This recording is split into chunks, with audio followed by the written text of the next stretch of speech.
बिस्मिल्लाहिर्रहमानिर्रहीम। अस्सलाम वालेकुम नाज़रीन, आप यूट्यूब चैनल देख रहे हैं। मैं इमरान खान हूँ।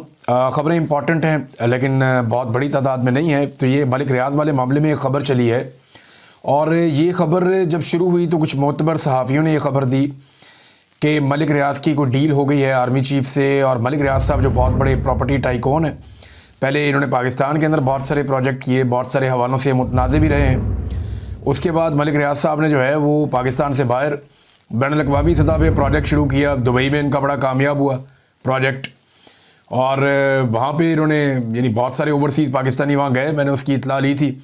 तो बड़े पैमाने पे वहाँ पे भी इन्होंने कारोबार किया। पाकिस्तान की हुकूमत इन पे बहुत दबाव डालती रही और मैं आपको बताता रहा हूँ कि मलिक रियाज़ के पास जो डाटा है वो हुकूमत के लिए बहुत काम का है। और मलिक रियाज़ साहब जो हैं वो अपने साथ साथ बहुत सारे इन्वेस्टर्स भी पाकिस्तान से बाहर लेकर चले गए।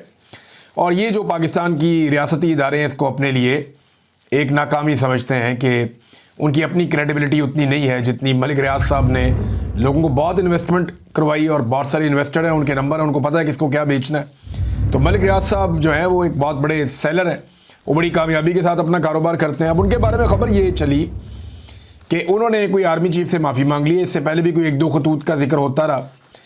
तो मलिक रियाज़ साहब ने जो ख़बर चली उसके मुताबिक उन्होंने कोई आर्मी चीफ से माफ़ी मांग ली है और कुछ चीज़ों पे वो आमादा हो गए हैं और कुछ 3000 कनाल ज़मीन जो है वो उन्होंने पेशकश कर दी है शोहदा के लिए। और कोई 1000 अरब से ज़ायद का मालियाती फ़्रॉड था जो मामला तय पाए हैं। इस किस्म की ख़बरें चली और बहुत सारे लोगों ने फिर बाद में दावा किया जी इसके अंदर आसिफ अली जरदारी इन्वॉल्व हैं। किसी ने दावा किया इसहाक डार इन्वॉल्व हैं।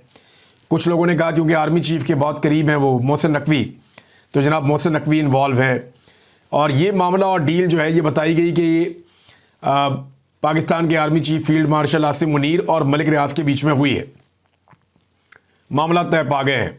ख़बरें तो यहाँ तक भी दी गई कि जनाब ये पहुँच जाएंगे कराची में, कुछ अर्सा इंतज़ार करेंगे, फिर ये इस्लामाबाद पहुँच जाएंगे, वहाँ पे अपने मामला तय करेंगे। तो एस्टेब्लिशमेंट के साथ मलिक रियाज़ के मामला तय हो गए। मलिक रियाज़ के एस्टेब्लिशमेंट से मामला बिगड़े कहाँ थे? देखिए मलिक रियाज़ साहब एक कारोबारी आदमी है ना, उन्होंने ओवरसीज़ पाकिस्तानियों से बहुत बड़ी इन्वेस्टमेंट करवानी थी अपने दीगर प्रोजेक्ट्स के अंदर भी, जैसे वो पाकिस्तान में करवाते रहे हैं। और ओवरसीज़ पाकिस्तानी ज़्यादातर इमरान खान के हमायती हैं। तो एक बड़ा बिजनेसमैन कभी नहीं चाहेगा कि वो लोगों की हमायत खो दे और उसका प्रोजेक्ट शुरू होने से पहले ही वो ख़राबी की तरफ चला जाए। तो इमरान खान के ख़िलाफ़ मलिक रियाज़ को मजबूर किया जाता था कि आप गवाही दें, आपको हम छोड़ देंगे, इमरान खान को हमने फिक्स करना है। तो ये जो है वो मलिक रियाज़ साहब ने इनकार कर दिया था। उस वक्त उन्होंने बड़े सख्त ट्वीट भी लिखे थे कि मैं ये नहीं करूँगा, मेरा बड़ा रिकॉर्ड है। वो बताते हैं कि वो मुहिब्बे वतन है लेकिन वो कंप्रोमाइज़ नहीं करना चाहते, वो झूठ नहीं बोलना चाहते, झूठी गवाही नहीं देना चाहते। इस किस्म की बहुत सारी बातें मलिक रियाज़ साहब ने निजी महफिलों में भी की, वो ट्वीट भी करते रहे, बड़ा उन्होंने अपना अज़म शो किया। लेकिन अब इस वक्त जो दावे किए गए उनकी हकीकत क्या है, कुछ चीज़ें मैं आपके सामने रखता हूँ। देखिए एस्टेब्लिशमेंट खुल के तो इस पर सामने नहीं आई, लेकिन एस्टेब्लिशमेंट ने इसके बारे में बहुत सारे लोगों को पैगामात भी दिए और जो एस्टेब्लिशमेंट के इंपॉर्टेंट लोग हैं उन्होंने बताया कि जनाब ऐसा नहीं हुआ।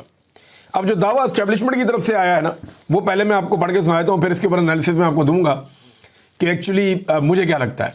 मलिक रियाज़ को पाकिस्तान की अदालतों में बहुत सारे कानूनी मुकदमात का सामना है। एक तो वो ये कहते हैं, दूसरा वो ये कहते हैं कि अदालती समन की तामील ना करने पर मलिक रियाज़ को इश्तिहारी मुजरिम करार दिया जा चुका है और उन्हें रेड वारंट का सामना है। नंबर 3 वो ये कहते हैं कि धोखाधड़ी फरेबी सरगर्मियों की वजह से मलिक रियाज़ रियासत और पाकिस्तान के अवाम के अरबों रुपए के मकरूज़ हैं। नंबर 4 वो ये कहते हैं कि मलिक रियाज़ के मुकदमात कानूनी हैं और उनका तदारुक भी अदालतों के पास है। नंबर 5 जो मिलिट्री एस्टेब्लिशमेंट के ज़राए वो ये कहते हैं कि शोहदा फलाही स्कीम एक मुकद्दस जिम्मेदारी है जिसे रियासत, हुकूमत और इदारे अपने वसाइल से पूरा करते हैं या पूरा किया जाता है।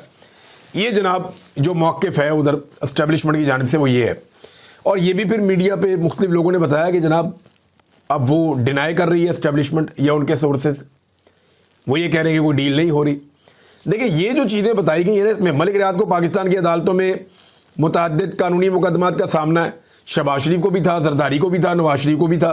किधर गए मुकदमात? दूसरा, अदालत में जनाब मलिक रियाज़ साहब इश्तिहारी हैं, मुजरिम हैं। नवाज शरीफ इश्तिहारी थे। जब वो एयरपोर्ट पे पहुंचते हैं तो अदालती अमला पहुंच जाता है एयरपोर्ट पे, जनाब आप यहाँ पे अंगूठा लगाएं, फ़ारग हैं, आप जाएं, जाके जलसा करें, कबूतर उड़ाएं, तो मियाँ साहब चले जाते हैं। यानी इसी तरह के हालात तो नवाज शरीफ के थे। अब क्या वाकई मलिक रियाज साहब की कोई डील होने जा रही है? ये खबर मैं आपको दूंगा, मैं अपने सोर्सेज से मजीद इसको कंफर्म करूंगा, मुझे एक आधा दिन और लगेगा। लेकिन एक बात मैं आपको बताऊं, अगर एस्टेब्लिशमेंट मलिक रियाज के साथ कोई डील करती है तो ये नवाज शरीफ से की गई डील से तो बेहतरी होगी। यानी नवाज शरीफ के साथ जब एस्टेब्लिशमेंट ने डील की तो उसमें बेइज्जती के अलावा और कुछ नहीं मिला। यानी वो खाया पिया कुछ नहीं, गिलास तोड़ा 12 ने, कुछ भी नहीं मिला। पाकिस्तान की मईशत का भी बेड़ा गर्क कर दिया, अपनी इज्जत का भी बेड़ा गर्क कर दिया, लोगों के अंदर नफरत भी पैदा कर दी, और टके की हुकूमत नहीं बनी, और आज तक डिलीवर भी नहीं कर पा रहे। समझ नहीं आ रही अब करें क्या। जबकि मलिक रियाज के साथ कोई डील करते हैं तो कुछ ना कुछ लाभ भी जाएगा। मलिक रियाज जो है वो खरबोपति आदमी है, उसके पास इन्वेस्टमेंट है, इन्वेस्टर्स हैं, प्लान्स हैं, वो कुछ ना कुछ तो देगा ही ना। ऐसा तो नहीं है कि वो खाली हाथ रखेगा। दूसरा, मलिक रियाज अब उस तरह नहीं है कि आप जाएंगे और जाके यूँ उठाकर ले आएंगे। मलिक रियाज जिस मुल्क में इन्वेस्टमेंट कर रहा है या वहाँ पे उनके कारोबार हैं तो वहाँ की हुकूमत के साथ भी उनके ताल्लुकात हैं, और मेरी इन्फॉर्मेशन के मुताबिक मलिक रियाज के ताल्लुकात एक नहीं 2-3 हुकूमतों के साथ हैं। और अगर कोई डील हो रही है, फ़र्ज़ करें अगर कोई डील हो रही है, अव्वल तो ये डिनाई कर रही है एस्टेब्लिशमेंट कि डील नहीं हो रही, खबर निकल आएगी, पता चल जाएगा।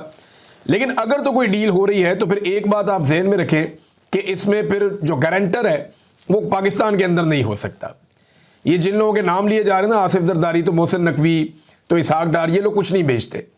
अगर मलिक रियाज का और फील्ड मार्शल के बीच में कोई गारंटर होगा तो वो कोई बाहर बड़ा आदमी होगा, पाकिस्तान के अंदर नहीं होगा। ये मैं आपको यकीन से इसलिए कह सकता हूँ कि मैं इस कैपेसिटी को जानता हूँ और मुझे आइडिया है कि कौन कहाँ डील करता है और कौन कहाँ से कंट्रोल होता है। बहरहाल कोई डील है या नहीं है, एक आधे दिन में चीज़ें क्लियर हो जाएगी। जो सहाफ़ियों ने खबर दी वो तो अपनी खबर के ऊपर पक्के हैं, और उनमें कुछ ने ये भी दावे कर दिए या ऐसी बातें भी कर दी कि मलिक रियाज अब गवाही देंगे जिन्हें इमरान खान के खिलाफ। वो भी कह रहे हैं, दावे कर रहे हैं लोग कि जनाब जो गवाही उन्होंने नहीं दी वो अब गवाही दे सकते हैं इमरान खान के खिलाफ अपनी जान छुड़ाने के लिए एस्टेब्लिशमेंट से। तो क्या वाकई ऐसा हो सकता है?